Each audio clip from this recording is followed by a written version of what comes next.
really wanted to make this video today to really, not that love needs defense and there is nothing to defend, but for all those people who have decided to judge me, I wanted to tell you a little bit about me. And but I can also say that I don't take it personal.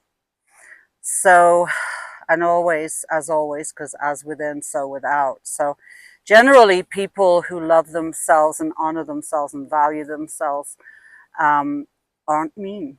And they're usually, it's a reflection. But anyway, in regard to my life, without going into any great detail, because that would take a long time. But as you can tell, I was raised in England by my wonderful grandparents who gave me a wonderful quality of life. Otherwise, I would have been raised in Tacoma, Washington, in adoption or in the system.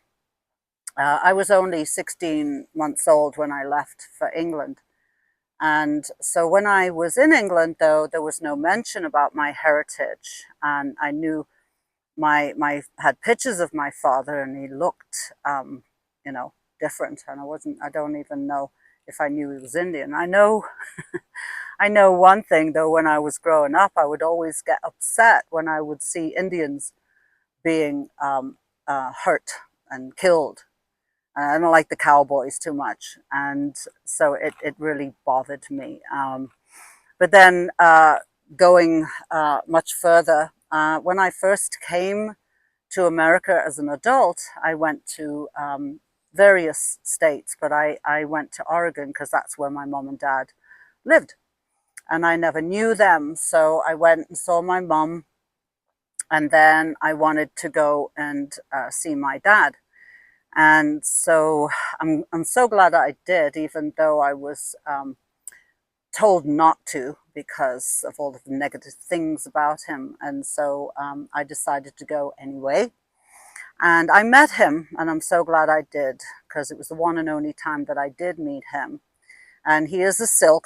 His name is Warner James Silk. And he's the Chippewa Sioux. And then I met my grandfather, who looked like something right out of the Westerns, just long white hair, and except he had a Budweiser and didn't speak much English.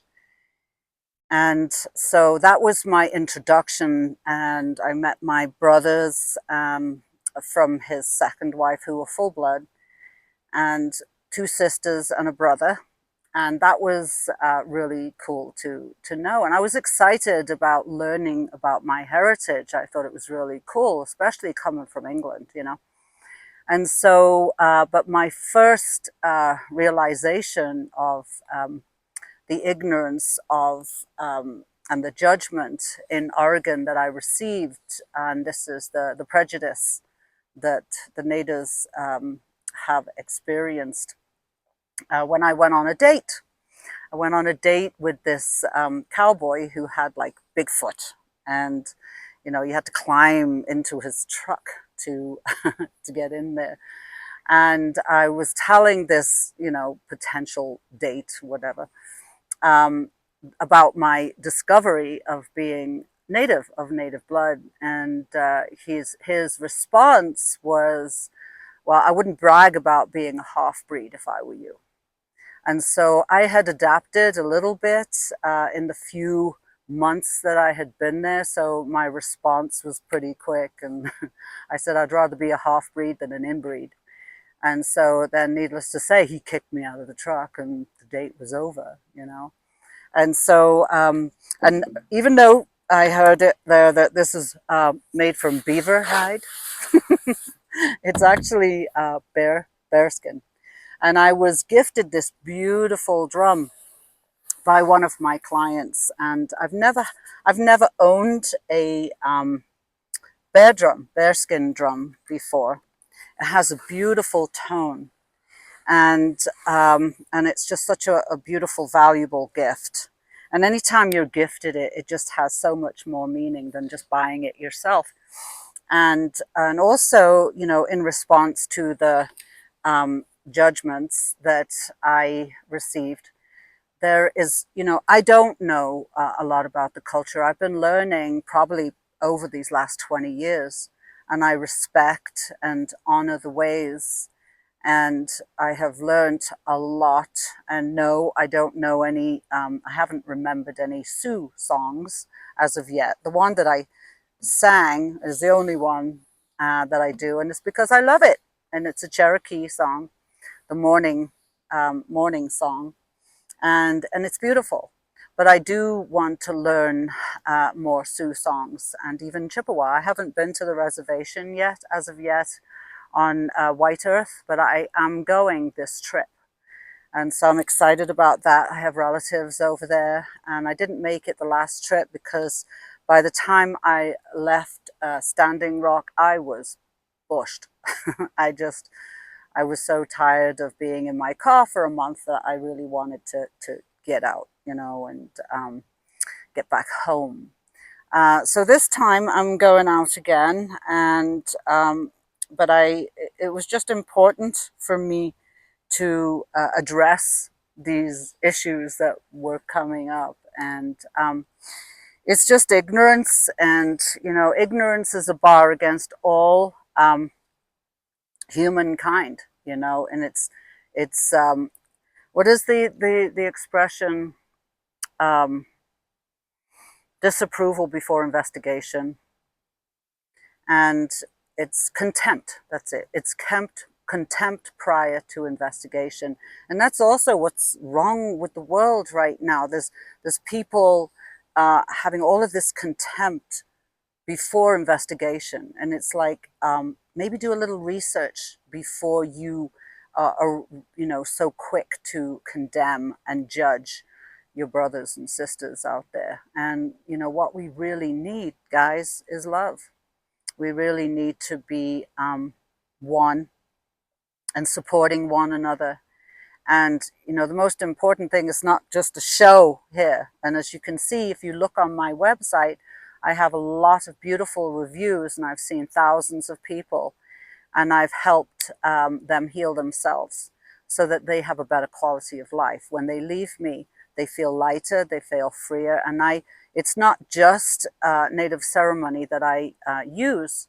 I use also releasing. And so you bring up the emotions, as many of you have already seen. You know, I do meditations, and so I incorporate it all. And you know, regardless of whether I'm half blood or not, it doesn't really matter. We are all one, and that's what Mtakuyo Yasin means, right? And yes, I do have a hard time pronouncing that.